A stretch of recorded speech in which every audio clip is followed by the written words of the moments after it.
باللہ من الشیطان الرجیم بسم اللہ الرحمن الرحیم۔ تعمیر بیت اللہ کے حوالے سے تاریخی پس منظر ذکر کیا جا رہا تھا۔ جس وقت قریش نے بیت اللہ کی تعمیر کا پروگرام بنایا، اس سے پہلے دیواریں تقریباً آدمی کے قد سے تھوڑی سی اونچی ہوتی تھیں، کافی خستہ ہو گئی تھیں، اور اوپر چھت بھی نہیں ہوا کرتی تھی۔ تو قریش نے آپس میں مشورہ کر کے اس کو تعمیر کرنے کا پروگرام ترتیب دیا۔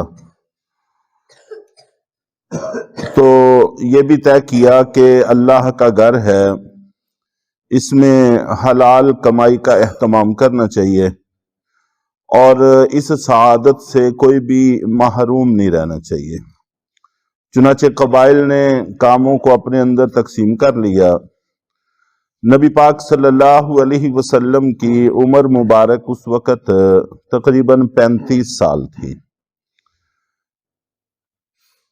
سب سے پہلے تو جو سابقہ تعمیر تھی اس کو گرانے کی ترتیب تو طے کر لی گئی، لیکن حوصلہ نہیں پڑ رہا تھا کہ کہیں خدا نہ خواستہ کوئی آفت نہ آ جائے۔ پھر ان میں سے ایک نے، یہ کافی تفصیل طلب موضوع ہے، سارے واقعات کو بیان کرنے کا، تفصیل سے بیان کرنے کا موقع نہیں ہے، بڑے اختصار کے ساتھ بس ایک دو باتوں کی طرف اشارہ ہی مقصود ہے۔ تو ایک آدمی نے اس کو گرانا یہ کہہ کر شروع کیا کہ اللہ ہمارا ارادہ خیر کا ہے، کوئی شر کا ارادہ نہیں ہے۔ چونکہ یہ وہ لوگ تھے جو ابھی کچھ عرصہ پہلے ہاتھیوں والوں کا معاملہ دیکھ چکے تھے کہ جس نے بھی اس گھر کو گرانے کی ہمت اور جرت کی، اللہ تعالیٰ نے اس کو نیست و نابود کر دیا، اور اس کو ابھی زیادہ دیر نہیں گزری تھی۔ تو بہرحال ہمت کی تو گرانا شروع کیا۔ تو پھر اس کو نکالتے نکالتے جب بنائے ابراہیمی تک پہنچے تو اس پر ایک ضرب لگائی، تو مکے میں ایک دھماکہ ہوا جس سے یہ سارے لوگ خوف زدہ ہو گئے۔ چنانچہ پھر مزید بنیادوں کو نہیں چھیڑا گیا، اور بنائے ابراہیم، اور اسی کو بنائے آدم بھی کہہ سکتے ہیں، حضرت آدم علیہ السلام کی بنیادیں جو جبریل علیہ السلام کی رہنمائی میں رکھی گئیں، اور حضرت ابراہیم علیہ السلام کی بھی رہنمائی حضرت جبریل علیہ السلام نے کی تھی، تو اس سے آگے پھر نہیں چھیڑا گیا، انہی بنیادوں سے تعمیر کو اٹھا لیا گیا۔ چھت بھی بنائی گئی۔ اب حلال کمائی تھوڑی تھی جس کی وجہ سے کچھ حصہ چھوڑ دیا گیا، اس کو تعمیر میں شامل نہیں کیا گیا۔ حجر اسود کے حوالے سے ان میں اختلاف ہو گیا کہ اس کو کون رکھے۔ مکہ کے لوگوں کے مزاج میں یہ بات تھی کہ اعزازات کو بہت پسند کرتے تھے۔ جو بھی اعزاز کسی خاندان کو مل جاتا تھا، پھر اشعار میں، قصیدوں میں بڑی لمبی چوڑی تعریفی بند باندھ کے اس کو بیان کرنے کا اہتمام کرتے تھے۔ تو ایک اعزاز کو چھوڑنا ان کے لیے مشکل تھا، موت سے وہ لوگ نہیں ڈرا کرتے تھے۔ چنانچہ حجر اسود پر آ کر سخت اختلاف ہو گیا، اور جنگ چھڑنے کا خدشہ تقریباً پختہ اور یقینی ہو گیا، اور کئی دن اسی حال میں گزر گئے۔ تو پھر ان میں ایک جو عمر رسیدہ سردار تھے، انہوں نے کہا کہ ہم ایسا کرتے ہیں کہ کل جو سب سے پہلے حرم میں داخل ہوں گے ان کو اپنا فیصل بنا لیں گے، پھر جو وہ فیصلہ کریں تو اس پر ہم متفق ہو جائیں گے۔ چنانچہ سبھی اس پہ راضی ہو گئے۔ تو خوش قسمتی کی بات تھی کہ صبح کو سب سے پہلے نبی پاک صلی اللہ علیہ وسلم حرم میں داخل ہوئے۔ تو جب سب نے دیکھا تو سبھی اس بات پر متفق ہو گئے کہ یہ تو محمد ہیں جو امین ہیں، اور آپ کی مدح میں کلمات کہنے شروع کیے۔ چنانچہ آپ نبی پاک صلی اللہ علیہ وسلم تشریف لائے۔ آپ نے چادر مبارک کو بچھایا اور حجر اسود کو لا کر خود ہی اٹھا کے اس میں رکھا، اور ان کو کہا کہ آپ سبھی چادر کو چاروں طرف سے پکڑ لو۔ ان سب نے پکڑ کے کعبہ کے قریب کیا، اور آپ نے اپنے دست مبارک سے حجر اسود کو اٹھا کر اس کی جگہ پر پیوست فرما دیا۔ تو یہ تعمیر بیت اللہ ہوئی، اور یہ تقریباً 5ویں مرتبہ کی تعمیر تھی۔ اس کے بعد فتح مکہ کے بعد نبی پاک صلی اللہ علیہ وسلم نے ارشاد فرمایا کہ عائشہ، میرا جی چاہتا ہے کہ میں کعبے کو گرا کر اس کو دوبارہ بنائے ابراہیم پر کر دوں، لیکن آپ کی قوم کے نو مسلموں کے خدشات سے میں ڈرتا ہوں کہ وہ کہیں گے کہ اب انہوں نے اللہ کے گھر کو گرانا شروع کر دیا ہے، پروپیگنڈا کریں گے اور مختلف طرح کے وساوس میں مبتلا ہوں گے، تو اس وجہ سے میں ایسا کام فی الحال نہیں کر رہا۔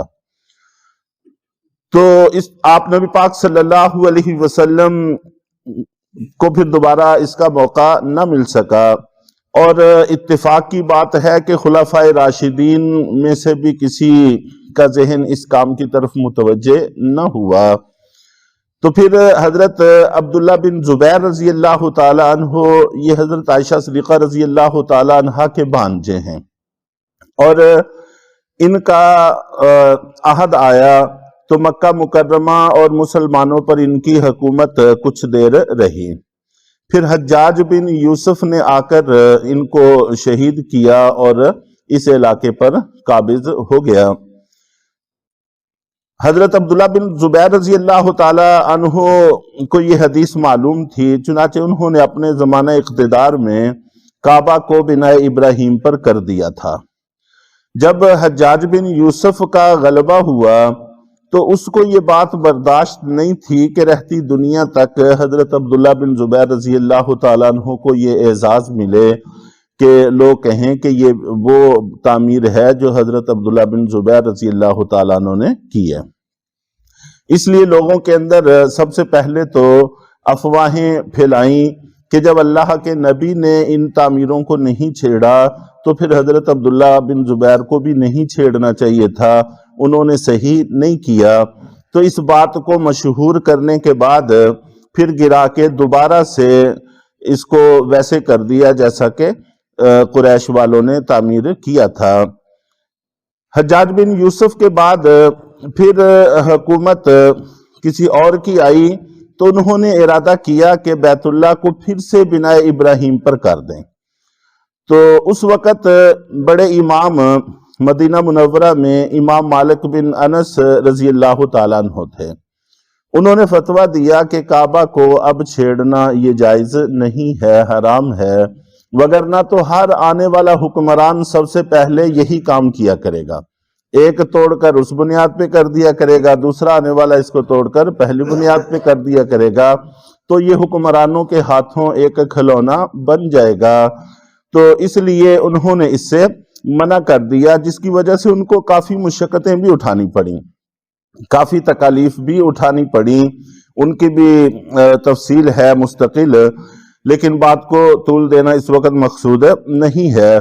تو حضرت امام مالک اپنی بات پر قائم رہے اور انہوں نے اس کی اجازت نہیں دی، چنانچہ پھر اب تک وہی تعمیر چلی آ رہی ہے، اس میں مرمت وغیرہ ہوتی رہتی ہے، لیکن تعمیر وہی ہے اور اس کے اندر اس کو دوبارہ سے گرایا نہیں گیا۔ یہ جو نبی پاک صلی اللہ علیہ وسلم کا فرمان تھا، اس کی وجہ سے اصل میں نے یہ ساری تفصیل ذکر کی ہے کہ آپ نبی پاک صلی اللہ علیہ وسلم نے فرمایا کہ میرا جی تو چاہتا ہے کہ میں کعبے کو بنائے ابراہیم پر کر دوں، لیکن لوگوں کے اندر وساوس، خدشات اور پروپیگنڈا پھیلنے کے خدشہ کی وجہ سے میں ایسا نہیں کر رہا کہ لوگوں کے اندر بے چینی پھیلے گی۔ چنانچہ جس وقت یہ آل سعود کی حکومت آئی تو انہوں نے مختلف جگہ پر صحابہ کرام، ازواج مطہرات، ان کے جو گنبد بنے ہوئے تھے قبروں پر، ان کو گرانے کا سلسلہ شروع کیا۔ تو گراتے گراتے یہ سلسلہ خود نبی پاک صلی اللہ علیہ وسلم کے روضہ مبارک پر جو گنبد خضرا ہے اس کو گرانے کا پروگرام بھی ترتیب دے لیا گیا، لیکن پوری دنیا میں اس کی وجہ سے ایک بے چینی کی لہر دوڑ گئی۔ چنانچہ سعودی حکومت نے احتیاط کرتے ہوئے پوری دنیا میں اعلان کیا کہ اس موضوع پر آ کر ہم سے بات کر لیں، اگر آپ لوگ ہمیں قائل کر سکتے ہیں تو ٹھیک ہے، وگرنہ پھر ہم اس کو بھی گرا دیں گے۔ اب اس گنبد کے ساتھ مسلمانوں کی محبتیں وابستہ تھیں اور اس کو دیکھ کر مسلمان اپنی آنکھیں ٹھنڈی کرتے تھے، تو اس لیے مسلمانوں میں ایک بے چینی کی لہر دوڑی تھی۔ چنانچہ پھر آپ کے اس علاقے سے علامہ شبیر احمد عثمانی رحمۃ اللہ علیہ بھی تشریف لے کر گئے، اور بھی مختلف علاقوں سے علماء گئے، تو حکومتی ارکان کی موجودگی میں وہاں کا بھی جمع غفیر علماء کا موجود تھا۔ تو حضرت علامہ شبیر احمد عثمانی رحمۃ اللہ علیہ، جنہوں نے پاکستان کا جھنڈا بھی لہرایا تھا، تو انہوں نے ایک لمبا خطاب کیا عربی زبان میں، اسی حدیث کو بنیاد بنایا کہ ہم آپ کے ساتھ کوئی بحث مباحثہ نہیں کرتے، لیکن اتنی بات تو یہ ہے کہ اللہ کے رسول صلی اللہ علیہ وسلم کے پاس اقتدار بھی تھا، اور آپ سے زیادہ مضبوط کسی کے پاس کوئی سند بھی نہیں تھی، اور آپ ایک کام کرنا بھی چاہتے تھے، لیکن اس کے باوجود آپ نے اس وجہ سے نہیں کیا کہ لوگوں کے اندر بے چینی کی لہر دوڑ جائے گی۔ اب پوری کی پوری امت مسلمہ میں ایک بے چینی کی لہر دوڑ رہی ہے، اس لیے تمہیں اس کی ہم قطعاً اجازت نہیں دیتے۔ تو اس کے جواب میں پھر کسی نے بھی کچھ نہیں کہا، اور کافی دیر تک پوری مجلس میں ایک سناٹا رہا، اور اس وقت کے حکمران بار بار کہتے رہے کہ اس آدمی سے بات کرو، اس کو مطمئن کرو، اس کی بات کا سوال کا جواب دو، تو کسی نے بھی کوئی سوال کا جواب نہیں دیا۔ چنانچہ یہ فیصلہ واپس لے لیا گیا، اور آج بھی وہ ہمارے ایمان کا مرکز الحمدللہ بھی یعنی ہی موجود ہے۔ تو بہت سارے ایسے کام وہ چھوڑے بھی جا سکتے ہیں جن کے کرنے کی ضرورت ہوتی ہے، لیکن مسلمانوں میں اس سے ایک بدمزگی پیدا ہوتی ہو، تو اس وجہ سے بھی بہت سارے کام چھوڑے جا سکتے ہیں۔ تو اس وجہ سے ہمارے حکمرانوں کو بھی تھوڑا سا ہوش سے کام لینا چاہیے، اور سمجھداری اور دانائی سے کام لینا چاہیے۔ اللہ تعالی ہم سب کو صحیح راستے پر چلنے کی توفیق عطا فرمائے۔